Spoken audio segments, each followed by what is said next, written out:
Hello दोस्तों, स्वागत है आप सबका आपके अपने अलाइन जीके जीएस में। मैं हूं अमृत मिश्रा और आज की वीडियो में हम लोग इकोनॉमिक्स में डे 1 में अर्थशास्त्र और अर्थव्यवस्था के बारे में पढ़ने वाले हैं। तो आज का टॉपिक है हमारा अर्थशास्त्र एवं अर्थव्यवस्था। तो आज का क्लास दोस्तों एकदम से बेसिक से मैं आपको इंट्रोडक्शन दूंगा अर्थशास्त्र और अर्थव्यवस्था के बारे में, और धीरे धीरे हम लोग इकोनॉमिक्स के हर एक चैप्टर को कंप्लीट करने वाले हैं। तो उम्मीद करता हूँ कि आपको ये वीडियो पसंद आएगी। तो चलिए टॉपिक को शुरू करते हैं। तो अर्थशास्त्र जो है दोस्तों, सबसे पहला जो पॉपुलर क्वेश्चन है जो आपके दिमाग में आ रहा है कि अर्थशास्त्र है क्या, तो सबसे पहले तो मैं आपको बता दूं कि अर्थशास्त्र जो है वो एसएसटी की ही एक शाखा है, यानी कि सामाजिक विज्ञान की एक शाखा है, यानी कि ब्रांच है।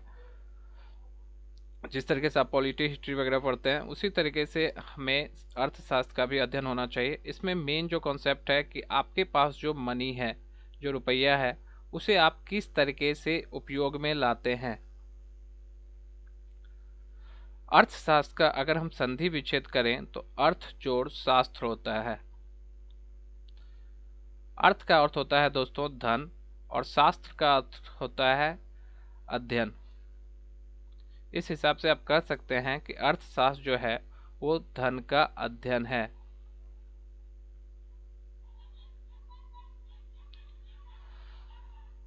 अर्थशास्त्र में सबसे महत्वपूर्ण योगदान 1776 ईस्वी में द वेल्थ ऑफ नेशन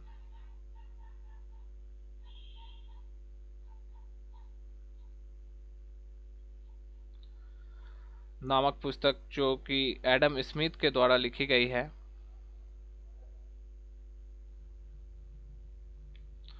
इन्हीं का माना जाता है। एडम स्मिथ को अर्थशास्त्र का जनक कहा जाता है। अगर आपसे एग्जाम में ये क्वेश्चन आता है कि अर्थशास्त्र का जनक किसे कहा जाता है, तो आप एडम स्मिथ का नाम लीजिएगा। अगर आपसे ये पूछा जाता है कि भारत में, तो भारत में अर्थशास्त्र के लिए तो आपको विश्वेश्वरैया का नाम याद रहना चाहिए। इनका महत्वपूर्ण योगदान है। इसके अलावा बात करें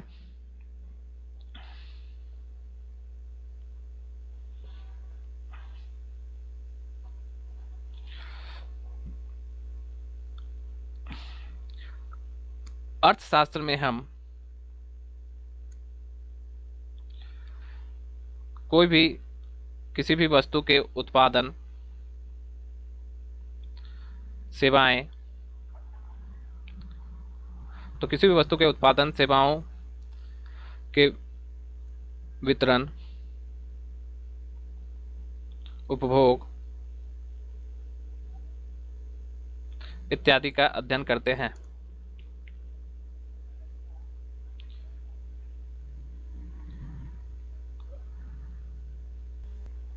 एक प्रसिद्ध अर्थशास्त्री सैमुअलसन के अकॉर्डिंग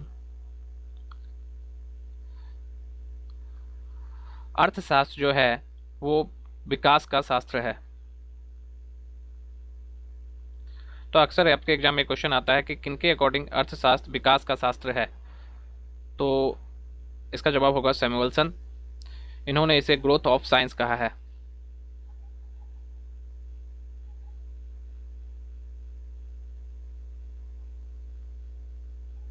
अध्ययन के हिसाब से जो इकोनॉमी है उसे कितने भागों में बांटा गया है, तो अध्ययन के हिसाब से जो इकोनॉमी है यानी कि अर्थशास्त्र, वो दो प्रकार के हैं।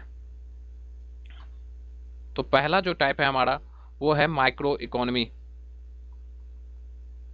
तो माइक्रो इकोनॉमिक्स, और दूसरा है हमारा मैक्रो इकोनॉमिक्स।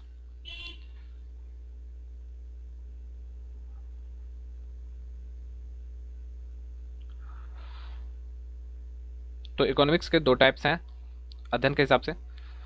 तो दोनों में अंतर क्या है, तो जब हम सूक्ष्म पैमाने पे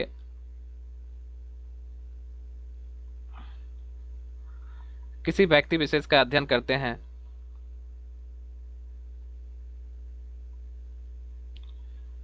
या इकाई का अध्ययन करते हैं,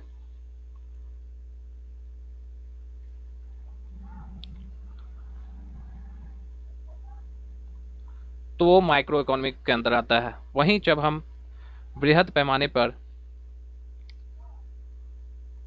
अध्ययन करते हैं तो वो आपका मैक्रो इकोनॉमिक्स में आता है। जैसे देश के अंदर, अगर आप देश के स्तर पे सोचिए कि देश में कितना उत्पादन हो रहा है, मुद्रा संकुचन की स्थिति,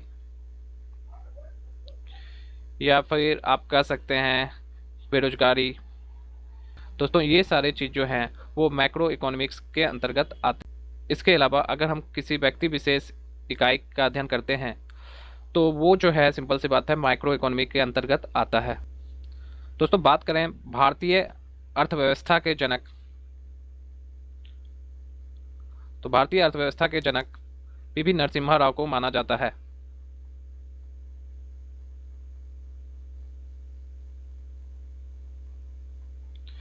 ये आपसे अक्सर एग्जाम में क्वेश्चन पूछा जाता है, तो आप इस बात को नोट कर लेना। ये भारत के पूर्व प्रधानमंत्री थे 1991 से लेके 1996 तक। तो 91 से 96 के दौरान में ये भारत के प्रधानमंत्री रह चुके हैं दोस्तों। और अगर आपसे एग्जाम में ये क्वेश्चन पूछता है कि उदारीकरण का जनक बताइए, तो उदारीकरण का जो जनक हो वो माना जाता है मनमोहन सिंह को। तो डॉक्टर मनमोहन सिंह जो है इन्हें उदारीकरण का जनक माना जाता है। तो इस चीज को भी आप नोट कर लीजिए। अब हम बात करेंगे कि नियंत्रण के आधार पर अर्थव्यवस्था को कितने भागों में बांटा गया है। तो दोस्तों चलिए मैं बता देता हूं कि नियंत्रण के आधार पर अर्थव्यवस्था को कितने भागों में बांटा गया है।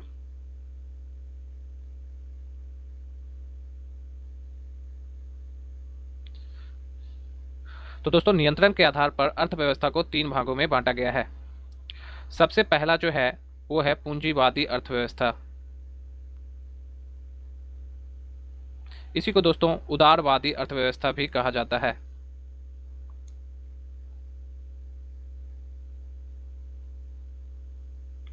दूसरे नंबर पे जो आता है दोस्तों वो आता है समाजवादी अर्थव्यवस्था।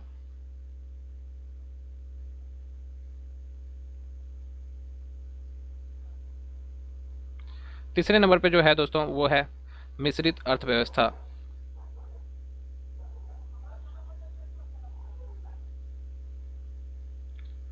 तो दोस्तों जितने भी कंट्री हैं उनमें इन्हीं 3 प्रकार के अर्थव्यवस्थाओं को देखा जाता है। तो सबसे पहले हम बात करेंगे पूंजीवादी अर्थव्यवस्था के बारे में। पूंजीवादी अर्थव्यवस्था क्या है इस पर हम लोग चर्चा करेंगे। तो देखिए दोस्तों नाम से ही पता चल रहा है, इसे इंग्लिश में कहते हैं कैपिटलिस्ट इकोनॉमी।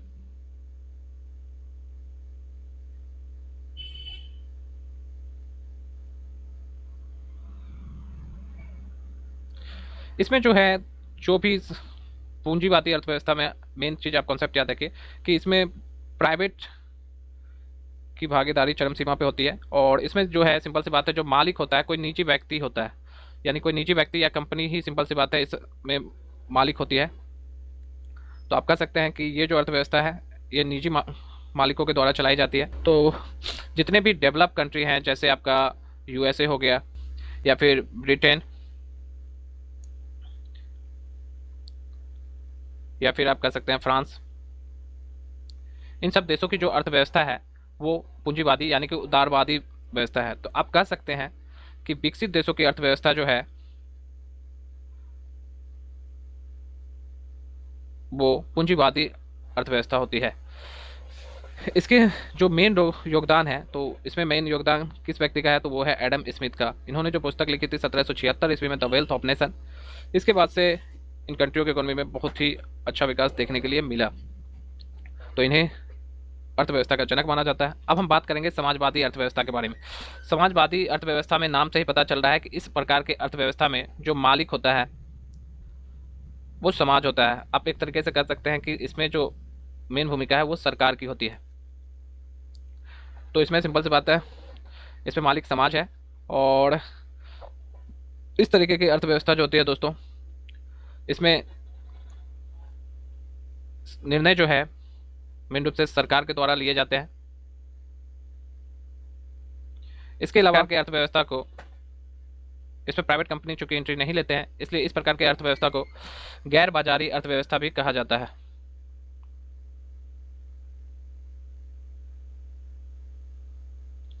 तो ये अगर आपसे एग्जाम में पूछा जाए कि गैर बाजारी अर्थव्यवस्था किसे कहते हैं, तो आप देख लीजिएगा ऑप्शन में समाजवादी अर्थव्यवस्था आपको मिल जाएगा। इसके अलावा अगर एग्जाम्पल में कह सकते हैं तो आप कह सकते हैं कि सोवियत संघ की जो अर्थव्यवस्था है वो समाजवादी अर्थव्यवस्था है।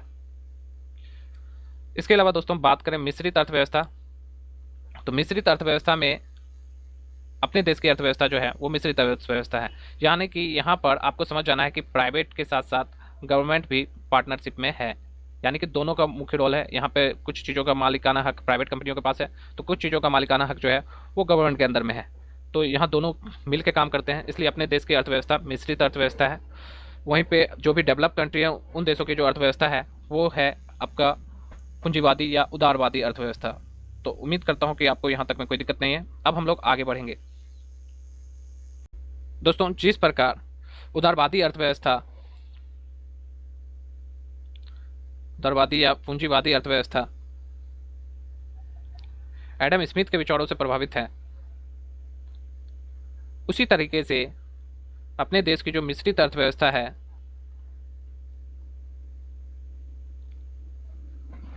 वो जॉन कीन्स के विचारों से प्रभावित है। अगर हम बात करें अभी अर्थव्यवस्था के मामले में कौन सी 5 ऐसी कंट्री हैं जिनकी अर्थव्यवस्था टॉप पे हैं, तो इसमें सबसे पहले नंबर पे आता है दोस्तों यूएसए, सेकंड नंबर पे आता है हमारा चाइना, थर्ड नंबर पे आता है हमारा जापान, चौथे नंबर पे आता है दोस्तों जर्मनी। इसके अलावा बात करें पांचवें नंबर पे, तो पांचवें नंबर पे हम लोग आते हैं दोस्तों यानी कि इंडिया। तो अगर आपसे पूछें कि शीर्ष अर्थव्यवस्था में सबसे पहले नंबर पे कौन है, तो शीर्ष अर्थव्यवस्था में आप कह सकते हैं कि शीर्ष में अभी यूएसए पहले नंबर पे है, उसके बाद चाइना है। इसके अलावा दोस्तों बात करें कि वैश्विक संबंध के आधार पर अर्थव्यवस्था, तो वैश्विक संबंध के आधारों पर अर्थव्यवस्था जो है वो 2 प्रकार की होती है। पहला जो होता है आप कह सकते हैं कि खुली अर्थव्यवस्था,